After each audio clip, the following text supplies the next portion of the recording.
Olá, sejam muito bem-vindos a mais uma aula de Mandarim em Casa do Instituto Confúcio da Universidade de Aveiro. Novamente, com vocês estou eu, o João Moura, e a professora Yuping. Nesta lição, vamos aprender algumas expressões do dia-a-dia. Expressões simples, mas importantes, e que podem vir a ser muito úteis. Para a parte cultural, vamos falar um pouco dos pauzinhos, da sua história e evolução e dos hábitos alimentares.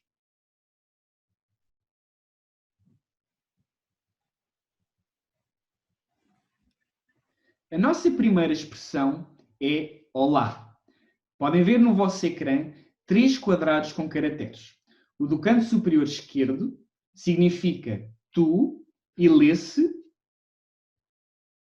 你、你、 tu. 你、你、 No canto inferior esquerdo encontra-se o você, que se lê 您、您、 você. 您、您。 Gostávamos sempre que experimentassem um pouco aí em casa. Cada vez que nós repetíamos um caractere, se quisessem, repetiam aí também. Vamos então prosseguir. O mais à direita tem o significado de bom ou bem. E lê-se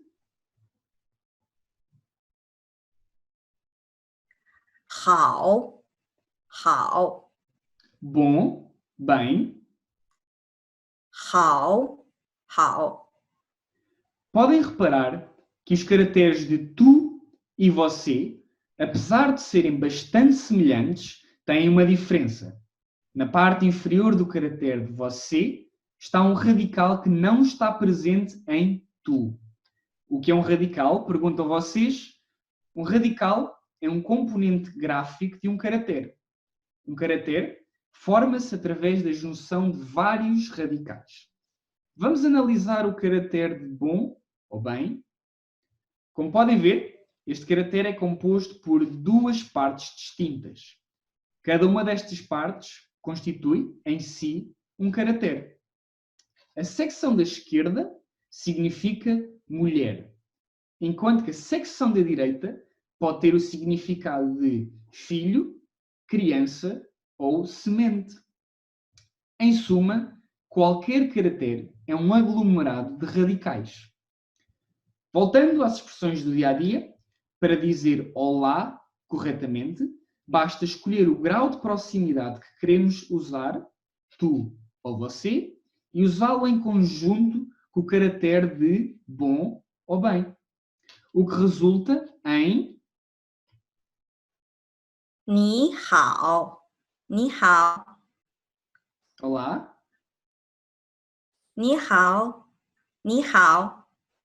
Podem repetir em casa também.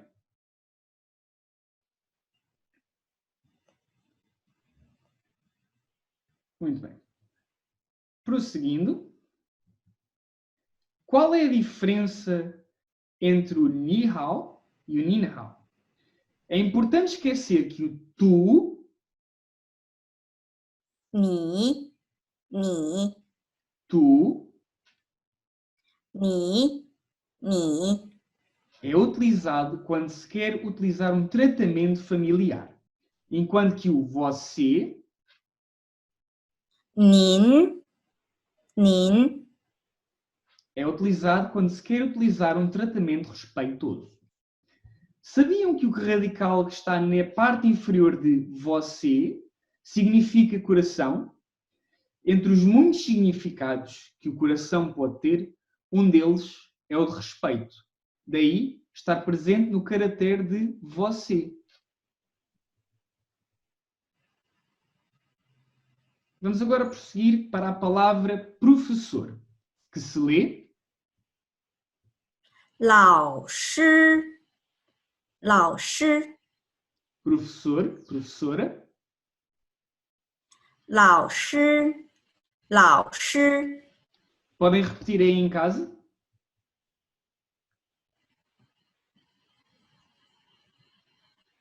Muito bem. Vamos continuar para o termo adeus, como já aprendemos na última aula.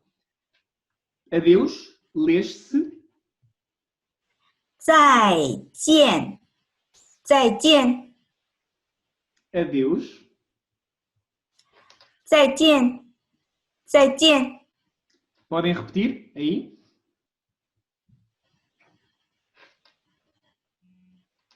Muito bem. Este próximo ponto não é um vocábulo, mas como podem ver pela imagem, tem uma função diferente, que é de transformar frases em perguntas. Para esta partícula ser usada corretamente, temos de a colocar sempre no final da frase. Esta é a forma correta de dizer a partícula de interrogação. 吗？吗？ Podem repetir?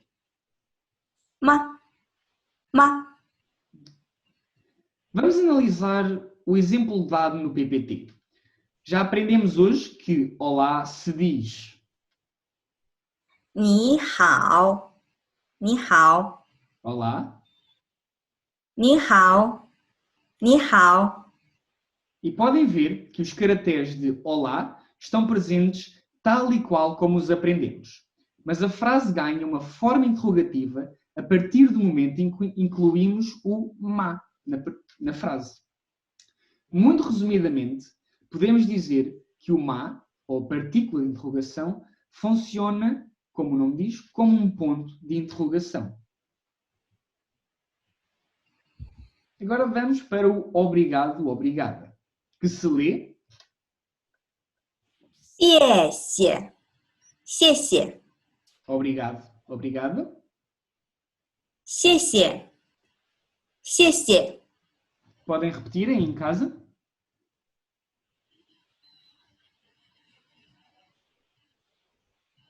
Muito bem, seguindo.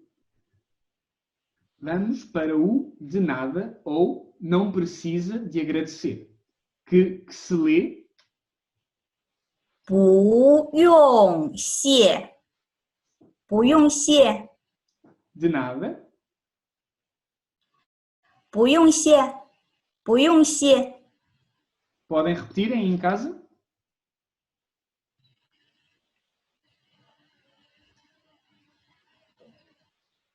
Prosseguindo, vamos para o desculpa, ou desculpe, porque em mandarim, ao contrário do que já aprendemos antes, não existe, só para o desculpa, não existe uma distinção entre formal, ou tratamento respeitoso, e casual. O debuti, o desculpa, pode ser aplicado em qualquer circunstância e situação. Desculpa, em chinês, lê-se, em mandarim, lê-se 对不起，对不起， desculpa, desculpe. 对不起，对不起。 Podem repetir aí?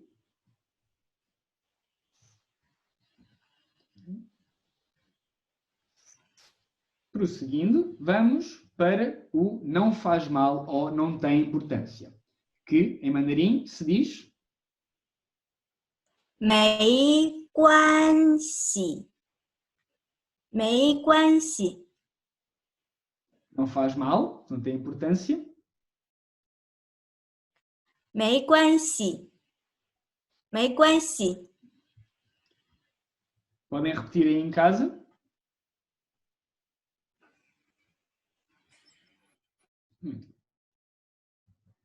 Neste slide, iremos utilizar duas das palavras que aprendemos hoje numa situação mais prática, num diálogo. Se estiverem a acompanhar esta aula com alguém em casa, seria muito útil se pudessem praticar com essa pessoa. Professora? 谢谢，不用谢，谢谢，不用谢。 Obrigado. De nada. 谢谢，不用谢，谢谢，不用谢。 Podem experimentar agora, aí em casa.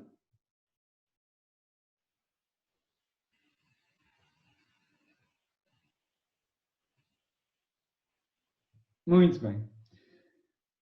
Vamos agora entrar na parte cultural da lição de hoje, dedicada aos pauzinhos. Certamente já os viram ou utilizaram, mas será que conhecem a história que está na origem da sua utilização? O primeiro registro do uso de pauzinhos situa-se cerca de 1200 a.C., durante a dinastia Shang. O material usado na manufatura dos primeiros pauzinhos não foi a madeira, mas sim o bronze. Além disso, os primeiros pauzinhos eram bastante mais longos do que os usamos hoje, porque eram utilizados para cozinhar e não para comer. E, por isso, tinham de ter uma extensão que permitisse chegar ao fundo do tacho. Durante séculos, essa foi a função principal dos pauzinhos, até que, aproximadamente por volta de 400 d.C., eles foram encurtados e passaram a ser usados também para comer. Nessa época, os cozinheiros começaram a cortar a carne em pedaços pequenos para conservar os óleos que utilizavam para cozinhar. Os utilizadores destes pauzinhos rapidamente perceberam que os pauzinhos eram perfeitos para levar da tigela à boca esses pedaços de comida, agora cortados de forma mais pequena.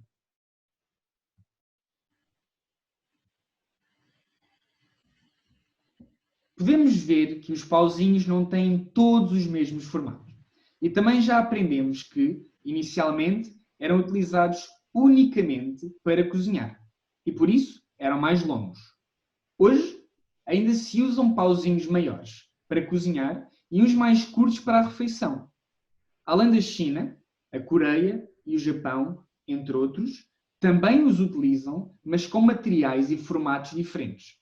Os pauzinhos japoneses são mais curtos e têm uma forma mais arredondada, enquanto que os pauzinhos coreanos são achatados e normalmente feitos de metal. Vamos agora a ver os hábitos ou o que caracteriza uma refeição na China. Tal como em outras culturas, a gastronomia é muito importante para os chineses. Tal como em Portugal, a refeição em família é um momento de partilha, muito importante. Geralmente, existem 4 grandes refeições: o pequeno almoço, o almoço, jantar e ceia, sempre variando de acordo com a geografia. A refeição é, normalmente, muito variável e vários pratos são colocados em cima da mesa. Antes de aprendermos como usar os pauzinhos, gostava de vos mostrar estas 2 imagens. Observem que os alimentos que se encontram na imagem têm todos uma dimensão que nos permite pegar neles e levá-los à boca com relativa facilidade. Este é um perfeito exemplo de como a utilização de pauzinhos tem impacto na apresentação e confecção da variedade de pratos que vão à mesa de uma família chinesa. Como iremos aprofundar numa aula futura, a China tem 8 estilos diferentes de cozinha. A variedade gastronómica explica-se pela extensão do país. Assim, de uma forma mais simples, podemos dizer que há zonas com pratos mais frescos e salgados, contendo muito marisco, outras com comidas mais picantes e outras com pratos agridoces. Professora, podia só repetir pauzinhos mais uma vez? 筷子，筷子， Pronto. Vamos agora aprender como utilizar pauzinhos. Tem aí uma indicação escrita, mas eu vou-vos mostrar através do vídeo para ver se facilita a aprendizagem. Pronto.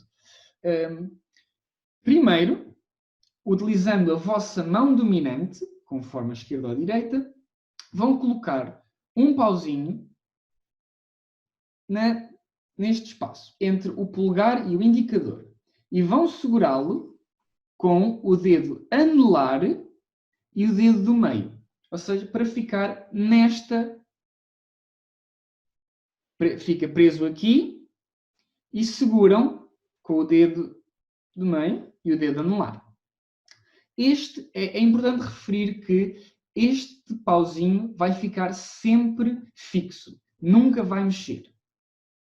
Depois, com o outro pauzinho, vão colocá-lo, vão segurá-lo com o polegar e com o dedo indicador. Ou seja, vão segurá-lo assim, só com estes dois dedos, e tentar apoiar um pouco também na palma, nas costas da mão.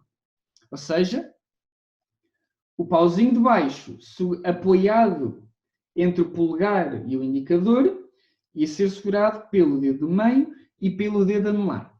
O de cima com o indicador e com o polegar. Só o de cima é que mexe. O de baixo fica sempre fixo. Ou seja, o movimento ideal para pegar em algo com os pauzinhos seria assim. Só um pauzinho é que mexe. Okay?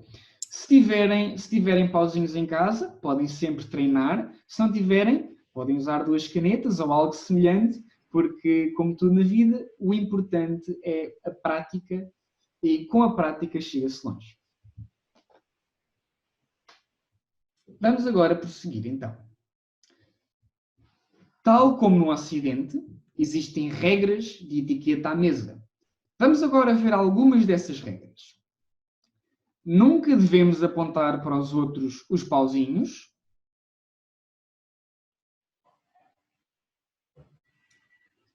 Não devemos bater com os pauzinhos nas tigelas e nos pratos.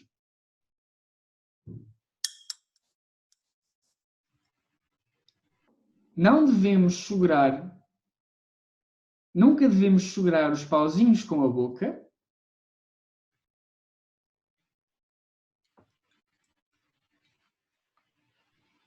Não devemos voltar a colocar a comida no prato depois de termos pegado nela.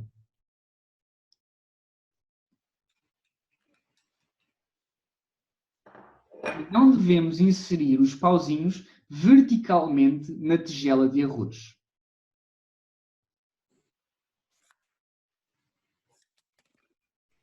Gostava de explicar este ponto um pouco melhor. Porquê? Porquê que não se deve inserir os pauzinhos verticalmente na tigela de arroz? Porque esta ação faz parte de uma cerimónia fúnebre. Quando um membro da família falece, o que as pessoas fazem é colocar uma taça de arroz no sítio onde a pessoa que faleceu se costumava sentar. Agora, colocar em qualquer situação os pauzinhos verticalmente numa tigela de arroz, é quase a desafiar ou a insultar o defunto. Portanto, é algo que recomendo vivamente a nunca fazer. Também existe um ponto adicional, que é, que a taça deve servir sempre de ponto de passagem para a comida. O que é que eu quero dizer com isto? Quando estão à mesa, sugiro que nunca agarrem da comida do prato e a levem diretamente para a boca. A taça deve servir como intermédio. Agarram na comida, pousam na taça e daí podem levar à boca. Acabámos de ver a origem e a evolução dos pauzinhos. As diferenças entre os pauzinhos chineses e os pauzinhos dos vizinhos países asiáticos. E aprendemos também como utilizá-los corretamente. Antes de partirmos para as revisões, gostava de deixar uma curiosidade. Sabiam que foi o desdém de que Confúcio, filósofo vegetariano, tinha pela faca que pode ter ajudado a consolidar o uso dos pauzinhos à mesa dos chineses? É que a faca relembrava a Confúcio o processo por o que passava a carne antes de chegar à mesa. Como disse, vamos agora entrar nas revisões, acabámos os conteúdos de hoje, mas vamos rever para evitar esquecer o que aprendemos.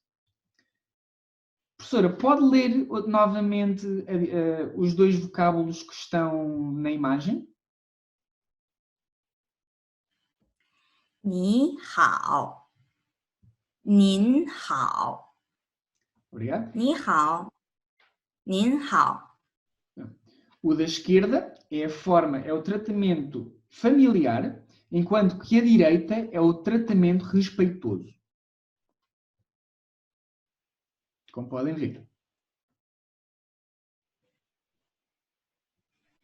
Depois a palavra professor, que se lê 老师，老师， professor,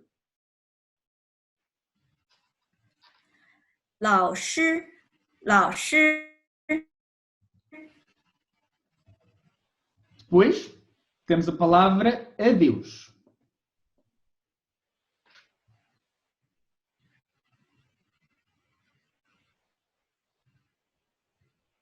Professora, pode ler adeus, por favor? 再见，再见， Adeus. 再见，再见， Seguimos depois para o desculpa, que se lê 对不起，对不起， desculpa, 对不起，对不起， não faz mal, que se lê 没关系，没关系， não faz mal, 没关系，没关系， e por fim o diálogo.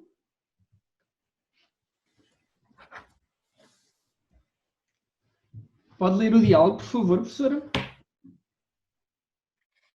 谢谢，不用谢，谢谢，不用谢， Obrigado. De nada. 谢谢，不用谢，谢谢，不用谢。 E por fim, temos a partícula de interrogação. Qual é o objetivo da partícula de interrogação? Exatamente. Transformar frases em perguntas. Espero que tenham gostado da aula de hoje. Novamente, se tiverem alguma dúvida, se tiverem algum problema, não hesitem em contactar-nos. Esperemos que tenham gostado. Em nome do Confúcio, em meu nome e em nome da professora Yuping, agradecemos imenso a vossa atenção. Espero que tenham gostado. 再见。再见。